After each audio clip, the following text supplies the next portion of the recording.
Welcome back mga kadangers! Welcome sa inyong mga buhay-buhay mga kadangers. Andito na naman po si Inday Kuradang. In front of you, magkakaroon tayo ngayon ng review, a product review guys naman tayo kasi meron tayong newfound babies. Alright, kumusta mga kadangers? Welcome back dito sa ating Inday Kuradang YouTube channel. And kung hindi ka pa nakasubscribe guys, be sure to click the subscription button below and like this video. And of course guys, before na ko malimtan, please upload ka sa ang bell para mo bagting na siya if ever mag-upload si Inday Kuradang video. And share this video in your social media accounts. Alright, so for today's video guys, we're going to review these babies here. This is from the brand Sugar Dolls mga kadongs.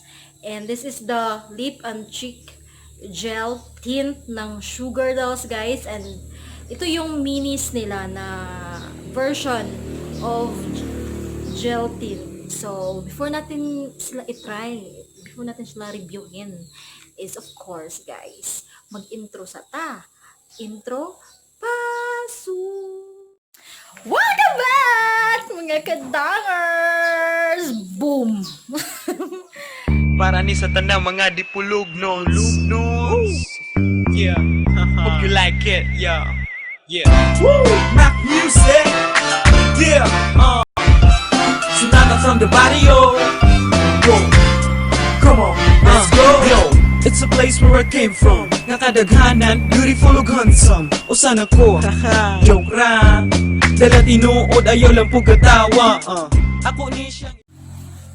So guys, akong face karon is uncovered na siya cause na ako i-review karon na ako i-try nga rejuvenating. That is why uncovered akong face karon. Walay foundation, walay BB creams and etc.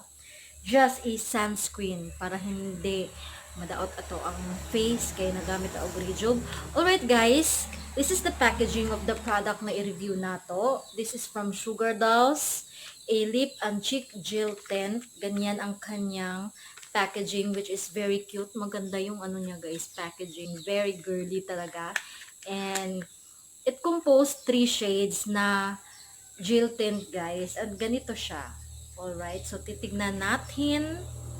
May heart yung ano niya guys, yung packaging. Sorry sa mga unnecessary noise kasi alam niyo naman guys na malapit-lapit tayo dito sa highway. So, merong mga dumadaan ng mga yun na.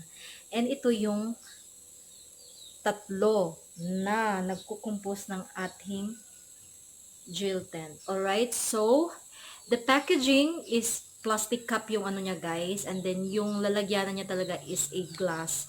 Which is kailangan mo siyang ingatan para hindi siya mabagsak, hindi siya mabasag. Ganon. Like sa ating lip and cheek tint guys na Pretty Cheeks. Same sila ng packaging. Pero yung ano lang sa kanya guys, yung design lang ng parang label. Ganda yung label niya guys, which is transparent na label. Kita nyo ba? Ganyan. And hindi siya mag-focus. Alright? So, titignan natin yung ano niya guys, yung mga shade niya. Itong isa is Pretzel Heart. Ito is Sweet Scarlet. And si Cherry Jelly. Yun yung mga shade ng ano natin guys. Of course, isa-isahin natin siya guys. Unahin natin si Pretzel Heart. Bango.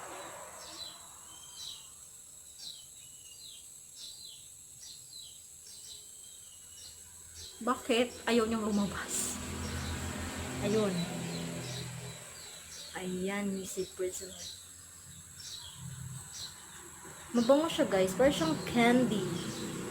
Yung amoy niya. Ayan. So, it is a vampy red. Ganon. Na maroon yung shade niya. Yan si Pretzel Heart. Ang ganda. Vampy red siya. As in yung grabe yung pagka-vampy red niya. Next is si Sweet Scarlet. Ito si Sweet Scarlet guys. Yung ano niya guys, lalagyan niya is a ruler. Yung parang may balls ganun. Ayaw niya guys. Ayaw niyang lumabas. Maglabas ka na dyan. Tingbing. Ayaw niya talaga.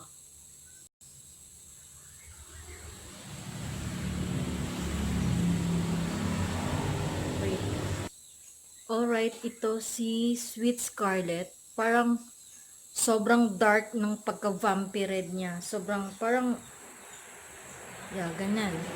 Ito si Frizzle Heart is parang light lang yung color niya. Pero ito yung ano, mas dark yung kulay niya. See the difference. 'Di ba? Ayan. Mabango siya guys. Parang fruity candy yung amoy niya. Sorry sa aking buhaghag ng buhok. Alam nyo naman na talagang buhaghagin ako. Alright, next is Cherry Jelly. Isa-swatch natin si Cherry Jelly.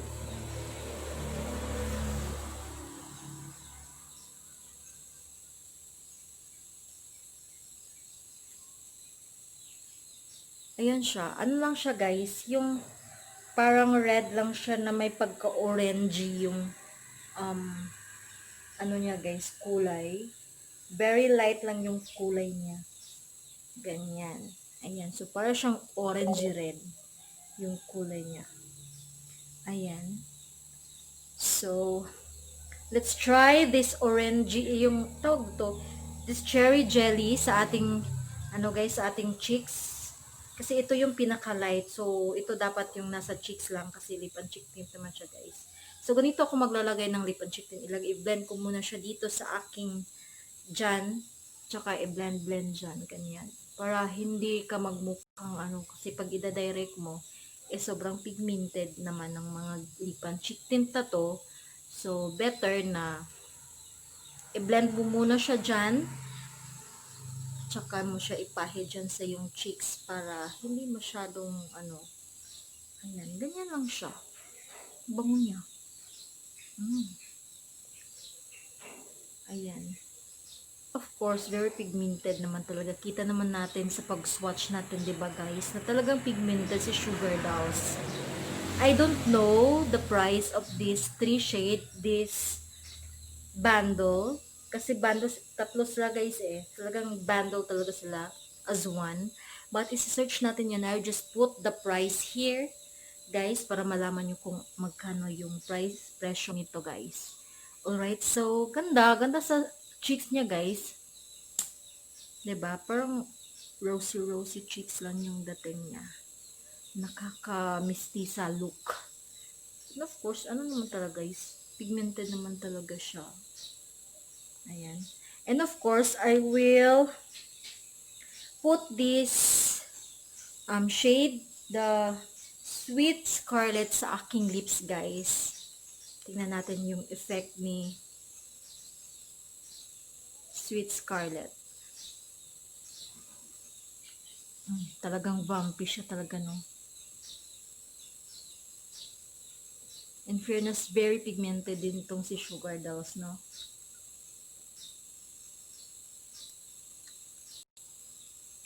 Nakikita ko tong brand na Sugar Dolls sa Lazada, guys. And I think they're so very affordable. Very affordable lang yung mga ano nila. Mga product nila. Look at that. Nakaka-vampy. Alright guys, ito na yung mga Sugar Dolls lip and cheek tint sa ating face, which is parang I like it. So, titingnan natin guys kung long lasting ba to. I will be back later sa ating final review. Blushing, 'di ba? I'm still blushing pa rin. Andyan pa rin yung aking blush on dyan na Sugar Dolls. And you know guys, it's been 7 hours na nilagay ko na siya guys. Hindi ako nag-retouch.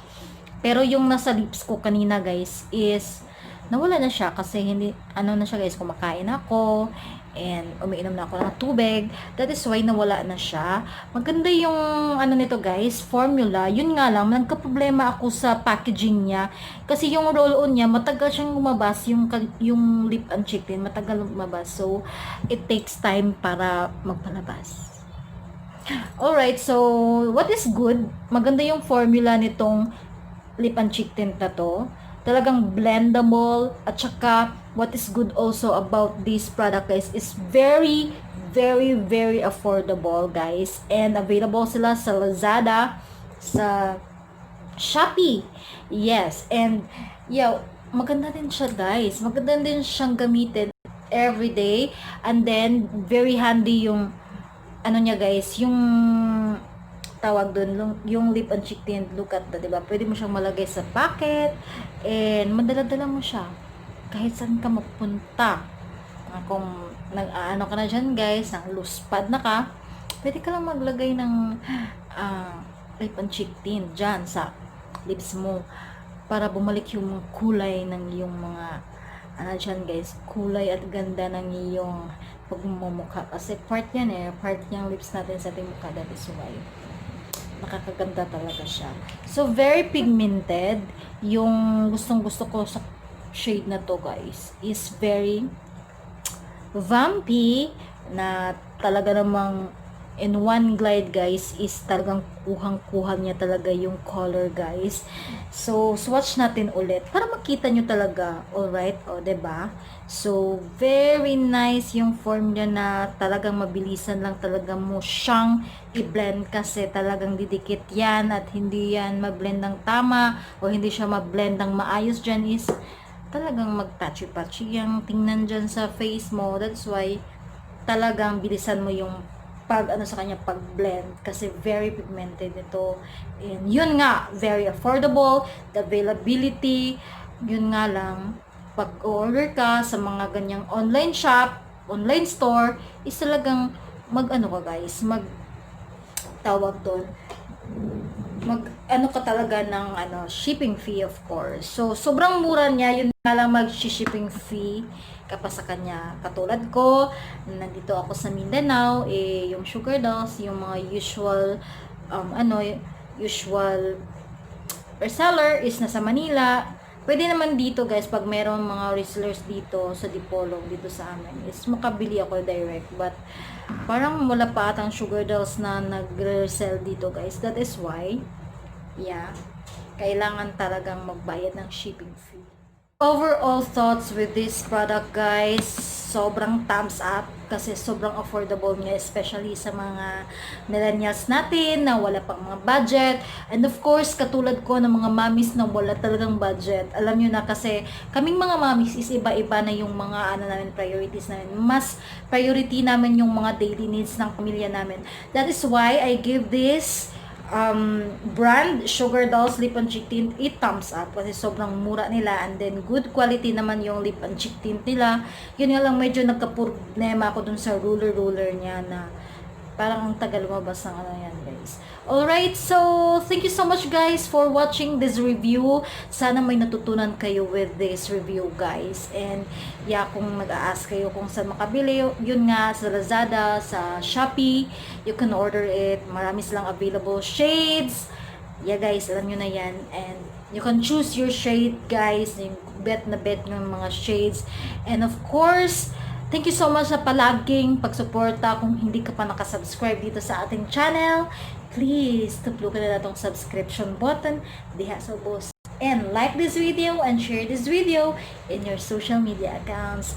Thank you so much guys.